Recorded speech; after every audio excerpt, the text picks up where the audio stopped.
What is a big no-no in cooking? Never follow a recipe suggestion for how much garlic you should put in. Most of the time you can and should double the amount of garlic. All published recipes are filtered through an editorial board of vampires, so you just can't trust them when it comes to garlic or steaks. Making a complicated recipe for the first time, for guests, under time constraints. Always practice recipes first, before making it for company. Edit to add, some recipes are too expensive to make multiple times. You can practice with cheaper ingredients, or allow yourself a lot of extra time and study the recipe carefully. Sometimes it does work out great the first time. Making a variation of a recipe I've made many times before typically doesn't require any practice. I made a roast for Christmas dinner, and it was awful. I didn't know what I was doing. I had helpers in the kitchen that I wished would stop, and the dinner was just edible. Next time, I will practice the meal first. Never take something out of the oven using a wet towel or mitt. The moisture will turn to steam instantly and burn you. I think this needs way more visibility.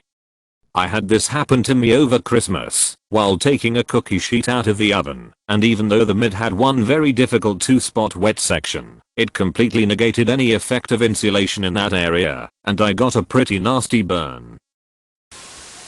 Don't walk away from boiling milk, unless you're willing to start over. Overcrowding the pan, if you're trying to brown something.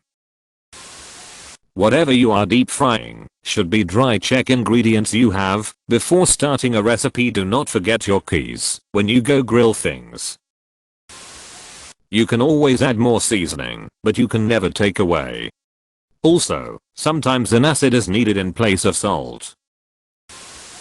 Put fresh garlic in later than you'd think if you're frying. I used to always put it in at the start of cooking, like with the onions, but as soon as I started waiting until nearer the end, I got a much more hearty hit of garlic. It only takes 3 minutes or so to cook. Attempting to put out a grease fire with water. I worked at an Applebee's in college. In the middle of a Friday night dinner rush, we had a larger than normal grease fire on the broiler. Genius McDumdum ran and grabbed a pitcher of water out of a soak tub and slung it on the grill. You want to set off the Ansel system? That's how you set off the Ansel system.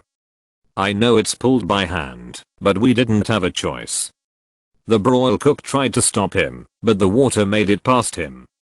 Quick thinking on his part, he just tackled him to the floor to save him from the flash. The guy on mid lost some arm hair. It was an incredible thing to behold. It was like the broil station went supernova. When I started cooking, our first rule was no knives in the sink. They can be very dangerous as you don't see them with other dishes, dirty water, soap on top. Also no sharp knives in industrial dishwasher. You don't want a chef's knife flying. One more pertaining to knives: never catch a falling blade. Step back and pick it up off the ground. Don't eat the bay leaf. Don't adjust a baking recipe the first try, unless you really know what you're doing. Using dull knives. I had to use my mom's kitchen over the holidays, and I swear to God her spoons were sharper than some of her knives. Not only is it a pain in the ass, but a dull knife is a really good way to slice yourself by on accident when the blade slips. Just because you have 20 different spices in your cabinet does not mean you should use all of them at once. You gotta know the right mixtures. Stop scraping your knife blade down on the cutting board. This is gonna dull your knife real quick, and you can honestly ruin it. If you're gonna scrape with your knife, use the back of the blade. I'm late to the game, but I hope somebody reads this, and I save a knife tonight. 3. Don't fry anything in the nude. Terrible idea. Don't turn the pan on hotter to make it cook faster. It'll just burn the food.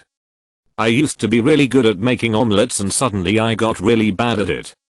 Then I realized that I, for some odd reason, had the flame on high every time. It's as if I suddenly started riding my bike with my hands and wondered why I would keep falling off. My next omelette is going to be cooked with care under a low patient flame, like it once was. Not washing hands after handling raw meat. Using your cutting board without washing it thoroughly after cutting raw meat/fish. Seen people cut meat, put it on a pan, and then use the board for other stuff that won't be cooked, like veggies. This just moves any bacteria from the raw meat to your fresh food. Do not use metal spoons in my $300 pans. Do not use metal tongs in my $300 pans. Do not use a metal electric mixer in my $300 pans. Do not use metal spatulas in my $300 pans. Matter of fact, stop using my fucking $300 pans, goddammit, rumored. Putting food in the pan when the oil is still cold. Genuine question, why? I sometimes put stuff in the pan before the oil is ready. For instance, if I've just chopped up a big onion and need room on the chopping board to cut something else, and I've never noticed a difference. Your food will absorb more of the oil before it begins to cook in it. Super specific, do not reheat everything in the microwave. My mom will spend hours cooking this incredible meal entirely from scratch. Then she dishes it up and puts it in the microwave to warm it all up because she's worried the meat will be cold after it's been rested. Ruins a perfectly good meal. Not salting boiling water. The salt infuses so much flavor into the pasta or potatoes you're cooking. Follow up, rinsing pasta after you cook it. It'll get rid of all the flavor and starch, which helps sauce coat and stick to it. IDK if this fits, since it depends on what you're making, but having the heat on too high. A lot of burned food, or having things uncooked in the center, is simply caused by too high temps. I fucked up so many eggs before I realized to just turn it down below medium. Not letting your meat rest. Nothing makes my heart break like watching someone cut into a nice steak fresh off the grill. Watching all those amazing juices flood onto the plate, juices that could have stayed in the meat if they had only a touch of patience. Just walk away, people. Set a timer for 10 minutes and step away from the steak. And for those of you, well, I like my food hot, people. It will be hot. In fact, it will continue to cook while it's resting. If you're really concerned, tent it with some foil. Not washing up as you go. Microwaving aluminum foil.